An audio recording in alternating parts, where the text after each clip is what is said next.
value. That's not why we do this. If I had to describe it, it'd be 9 people working everything out that they've ever had to put up.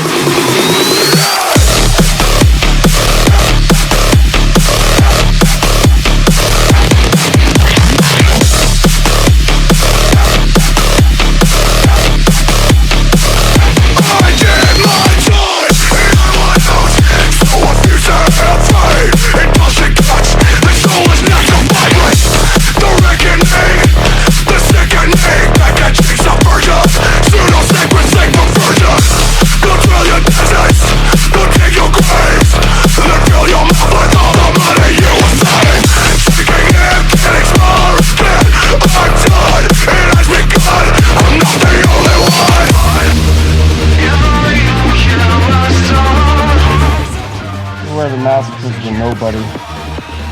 We're just a nameless entity.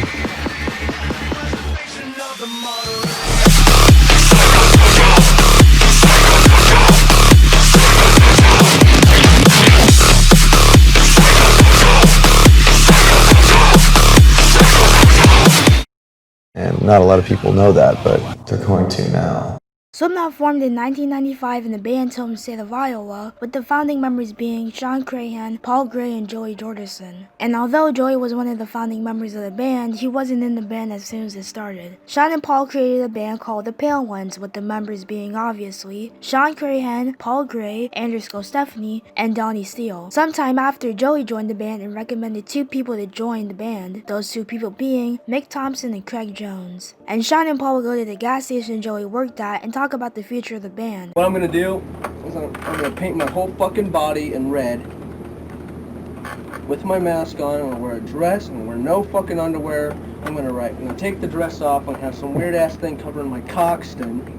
I'm gonna write unpunk on my fucking chest and write 666 on my fucking stomach. And during one of these plannings, Joey decided to name the band to Slipknot, and now that the band had a name and all the members at the time, they just needed to make some music.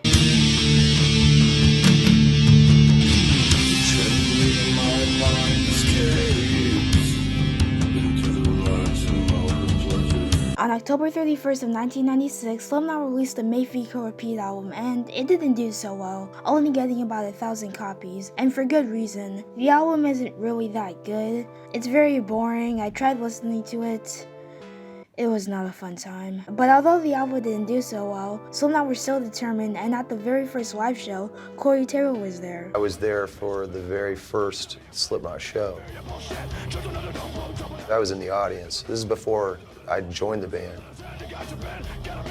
It was so many different things all at once. It was visual, it was visceral, it was antagonistic, it was dangerous, it was powerful. Like, I had never seen a band like that before. And Corey Taylor told himself that one day he would be in the band. And that day came. Corey replaced Stephanie, and a few member changes later, Slipknot went back into the studio to make the album that would change their lives.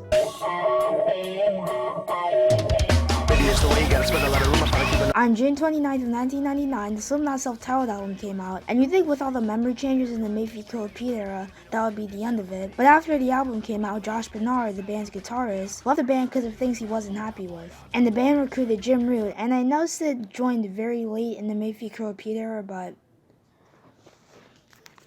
fuck off, this is my video. The band added Sid, their DJ, and Slipknot were going to one of their very first big tours. 1999 was Slipknot's year, and looking back on the album, it's really good in my opinion. This album has a certain raw emotion to it. But before we get into Iowa, let's talk about the band's look at the time. Sid's mask is a gas mask, and it's okay. He wore face paint under the mask to make it look cooler, but I don't know, I just didn't really care for Sid's self-titled mask. Joey's mask is a white bucket head mask, and later down the line, Joey would add markings and paint on the mask, making Joey's mask have a unique look. Paul's mask is just a pig, and that's it, nothing really special. Chris's mask is a long-nosed white mask that heavily weathered over time. This is iconic in the Slipknot fandom, with the weathering making the mask have a creepy look. Jim's mask is a jester, and it looks really good. Along with the hair and the tight straps, and the overall look of the mask, made the mask have a creepy and cool look. Craig's mask is do I even call it a mask? Helmet with spikes? Sean's mask is pretty straightforward. It's your typical clown mask. Clown's mask started to get more and more stitched up, making the mask have a creepy look. Mixed mask is alright. That's all I have to say. Corey's mask is a dummy with dreads, and it looks pretty good, but at the end of the era, I don't know, the mask started to get more and more destroyed, and that would be cool, but I don't know, something about it. On August 28th of 2001, Slipknot's Brutal Heavy Iowa came out, and like I said in the last Slipknot video I made, I said that Iowa was better than the self-titled album, and yeah, I still agree with that. To me, Iowa's a great album you can listen to when you feel depressed, angry, or just need energy. But enough with that, let's talk about the intentions the band had for Iowa. Iowa, to me, what I represent and envision is that it was going to be the darkest I could become without being arrested, locked up, divorced, have my kids taken away from me, abandoned, any of those sort of philosophies that will go with making real art. The whole album is a big middle finger to everyone who wanted the chart-friendly follow-up to their first album. And Slipknot being Slipknot, they weren't happy that some money-hungry people wanted a chart-friendly follow-up. And I mean, the second song just sums up the whole entire album. Not to mention that the band were in deep depression at the time, and the recording of the album was an absolute hell. People at the time were wondering if Slipknot would break up, but Corey's mask basically represented that the band was working on a third album. But before we get into that third album, let's talk about the band's look at the time. Sid's mask is basically a skeleton, and in my opinion, I think it's a big step up from Sid's gas mask, and I think the face paint Sid wore under the mask made it look super good. All in all, nice mask. Joey's mask for the beginning of Iowa was just the mask Joey used for the self-titled days. And later down the line, Joey's mask had blood, not real blood. And in my opinion, I think Joey should have just stuck with the mask he reused for self-titled, in my opinion, because it looks really good with the black and red color of the mask. Paul's mask is a drastic change from a pig to whatever this is. It looks good, but I don't know how to really describe it. But I would have really liked it if Paul stuck with his grill mouth mask instead of just using it for the teaser for Iowa. Chris's mask is probably the best out of the mask in this list, because the mask is just a self-titled mask but more heavily weathered, so the mask looks like its own unique mask. Jim's mask in this era is the most experimental out of Jim's mask. For most of the era, Jim had his typical jester mask, but at the end of the era, Jim had some weird masks, with Jim having a Volume 3 mask, and in my opinion, the later mask kinda sucked. It was awful, it was terrible. But although some of the masks are terrible, awful, god awful, but I think some of the masks on Jim's list are fucking amazing. Like I said, with the hair and tight straps, Jim made this mask his look. I think it looked really good at the time, and I wish Jim stuck with it, but variety, you know? Craig's mask is actually a mask and not a helmet with spikes. And it still has the same concept, but instead of a helmet with spikes, it's a mask with spikes. Sean's mask, on the other hand, is a big step up from his previous mask. The mask just has a creepy look that I just love. Mick's mask is just the same thing from the self-titled era. You know, I really hope Mick doesn't use the same mask over and over again, but that would never happen. Corey's mask is just the same thing, but it's white, and it was black for the first half. It's nothing really special, but it's okay in my opinion.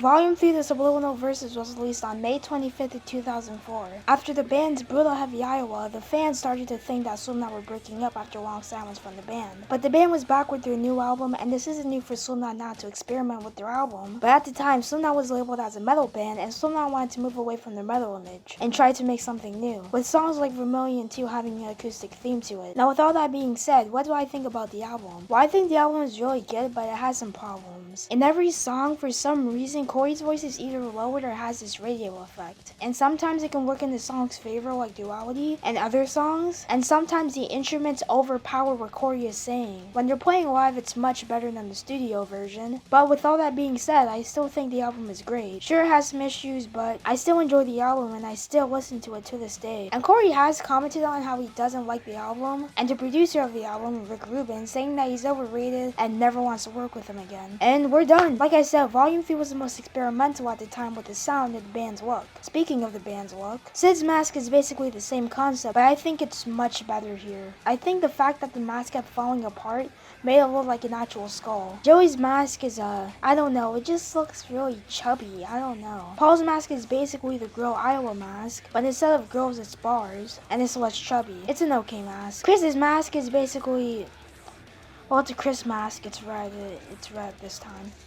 Nothing much here, I like the mask. Jim's mask has drastically changed from his first two masks, but it still has the same concept, but different look. I think the mask is really good, and yeah, nothing really much to say about it. Craig's mask looks fucking goofy.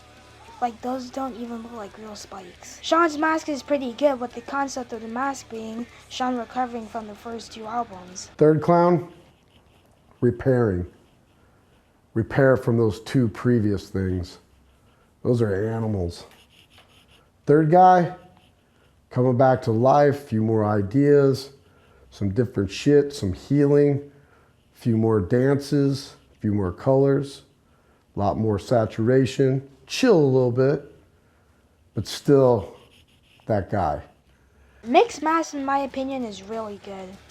I have nothing really much to say about it, but I sure hope Mick doesn't reuse the same mask over and over again, because that will get very stale. But that will never happen. Corey's mask, instead of a mask with dreads, it's a mask. Yeah, it's a mask. I don't know how to describe this. It's stitched up. Nothing really much to say. I'll never survive without memories in my heart.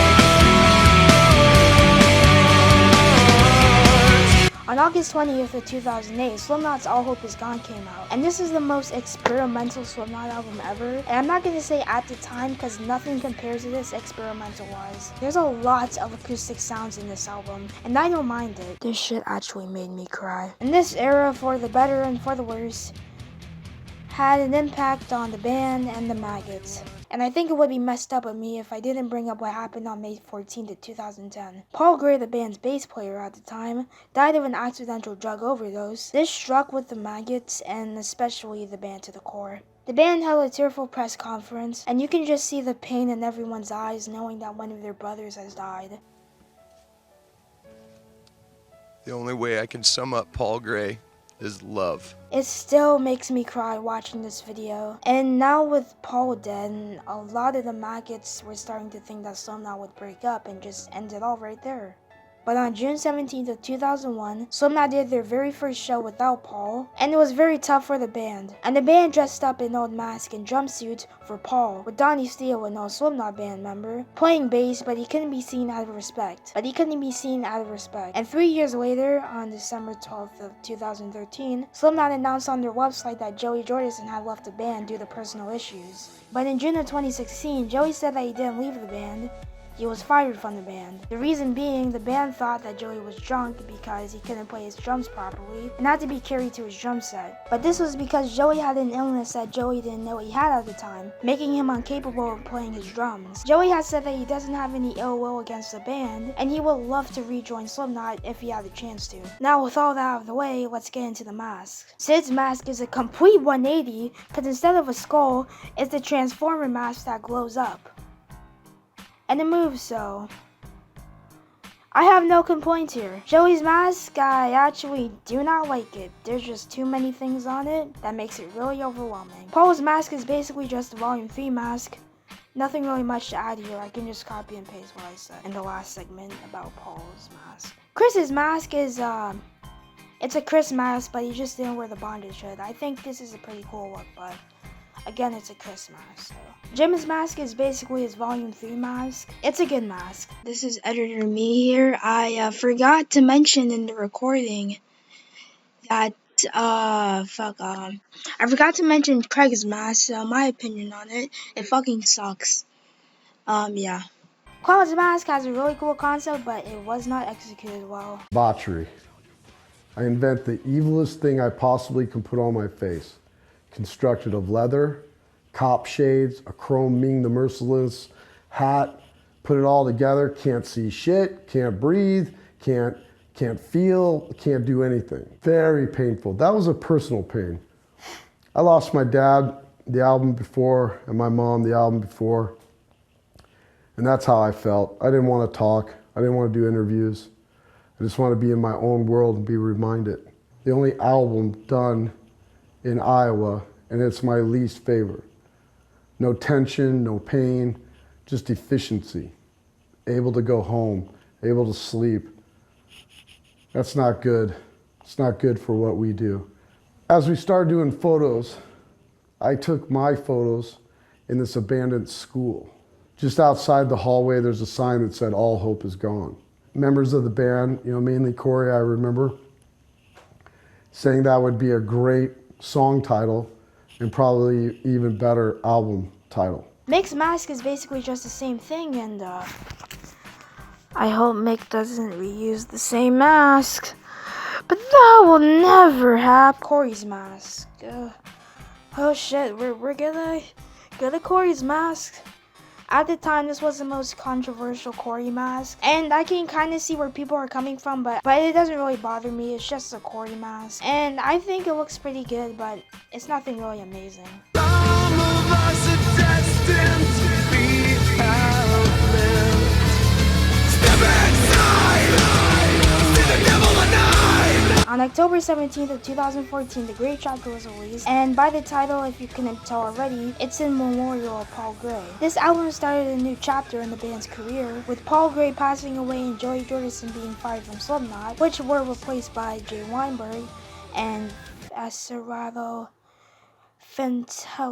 Nutella. And although I don't like Asandro, Mexican name, Kids, don't be racist. because he's just very boring, I want to talk about Jay. Before Jay was in the band, he was a huge Slipknot fan. The first time he saw them was on the Conan O'Brien show when they performed Wait and Bleed. There's even some backstage footage of him with Slipknot. The reason why I think he's a good replacement is because he was a Slipknot fan, so he knows what the maggots want. But let's talk about the album itself. I really love it. Like I said in the other Slipknot video I did, I said that I like this album because you can feel the emotions on the album. And yeah, I still agree with that. In the album, you can hear every single emotion. It's an emotional roller coaster. A lot of people forget this album, which is a shame. I really do love the album, but with all that out of the way, you already know what time it is. Sid's mask I really like. It fits the whole DJ role he has. This mask actually seems like something a DJ will wear. Jay's mask looked horrible in the beginning, but when he started to experiment with face paint, the mask had a pretty cool look.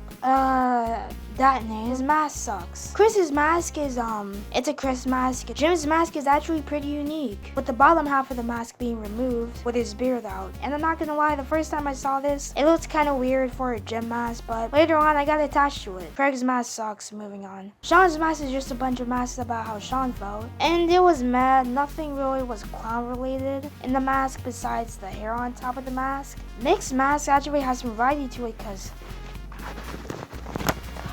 Guess what?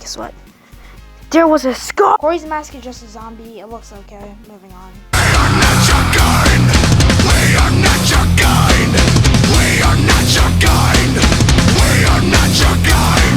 We Are Not Your Kind was released on August 9th, 2019, and I fucking love this album. Its first song is just amazing, and We Are Not Your Kind is just an amazing phrase that just defines Slipknot. The best song in that album, in my opinion, is Birth of the Cruel. Oh, that's right, I forgot to mention that Chris was fired because he was trying to sue the band. So Slipknot added the new guy as a replacement, and I'm calling him the new guy because the Tortilla Man is just fucking dumb. And no hate against the new guy, but he cannot scream for the life of him. And the mask, yeah, nothing really much happened in this era besides the whole lawsuit thing. Sid's mask is just the Volume 3 mask, and it looks so good. Jay's mask just looks amazing. Sure, it's the same thing, but it looks really good. That guy's mask looks, again, awful. The new guy's mask looks really creepy and burnt. I really like this mask. This is just the same mask Jim wore for 0.5 but more cleaner, and it looks really good. Craig's mask looks like a cake with spikes. Sean's mask is hit or miss. It looks pretty cool, but there's just something off about it. I could use the variety joke, but it's gotten very stale. This mask is okay, but Mick, have some fucking variety. Let me tell you about this mask. There were so many memes and just a lot of outrage, and I'm not gonna lie, I did not like the mask when I first saw it, but now it's grown on me, you know? And that's it, folks. This is where we end the retrospective. And you know, I can just remember the first time I ever saw Slipknot. It was from a Watch Mojo video titled The Top 10 Slipknot Songs. The thumbnail caught my attention, and I heard that first song on their entry. And when I heard Spit It Out on that video, I loved the song so much, I searched that Spit It Out, and I played that song for weeks on end. Then I just fell down the rabbit hole. When I was a kid, I used to make Mick Mask. Because at the time, he was one of my favorite members, and he was kind of like a superhero to me. Slipknot will always be my favorite band forever. This has been TeamCreed4Life, and bye.